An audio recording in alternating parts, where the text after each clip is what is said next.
On the Voice finale, Gwen Stefani pays homage to Blake Shelton's legacy. People's lives were changed. Blake Shelton said goodbye to The Voice after 23 seasons, 12 years, and 9 victories, and Gwen Stefani was the proudest wife ever as she showered her husband with affection. Stefani celebrated Shelton's enduring influence on the program in a video that she shared on Instagram on May 22nd. Who would have imagined that this country boy from Oklahoma and this Orange County girl would meet on the set of The Voice, Stefani stated in the video. She said, referring to their respective divorces, "When I first came on the show, our lives were having this parallel destruction happening, and then the next thing you know, Blake and I start becoming best friends and falling in love. It's difficult for me to even talk about finding my soulmate without getting extremely emotional," she continued. "The most absurd consequence of my appearance with Blake on The Voice is that I started performing country music. He has genuinely altered people's lives for 23 seasons. The Voice will continue, but Blake's legacy will endure for all time. I first met Blake Shelton because of The Voice, and as a result, my life was forever altered.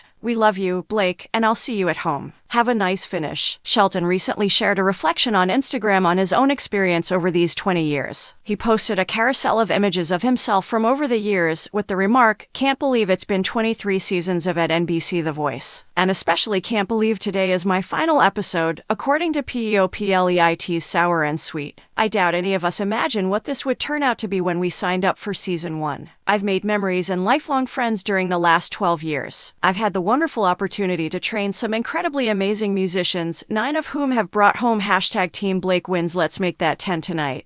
And watch these artists develop tremendously from the show," Shelton wrote. He stated as his final sentence. Shelton spoke earlier this month about his feelings on his wife's return. "I'm glad, I guess," he replied. "You know, she even said, well, I guess they probably won't have me back ever again when I eventually decided to call it a day last year. I ask, what are you talking about? Even before you and I started dating, they asked you to coach for a few seasons." She then responds, "Oh, yeah, that's correct. That is what they did." I go, "Yes, I believe they will continue to want Gwen Stefani to serve as a coach." And sure enough, she's already returning and was delighted to receive the call. In October of last year, Shelton made his exit from the program official. "I've developed enduring relationships with Carson and each and every one of my colleagues' coaches over the years, including my wife, Gwen Stefani," he claimed. "I must give a major shout out to the singers, the voices, who return year after year to this stage and astound us with their skill. I must also express my gratitude to those who picked me as their coach. Last but not least, it's about you, the viewers who cheer on and encourage these artists, the coaches, and everyone else at The Voice as they pursue their ambitions. Without you, it couldn't happen."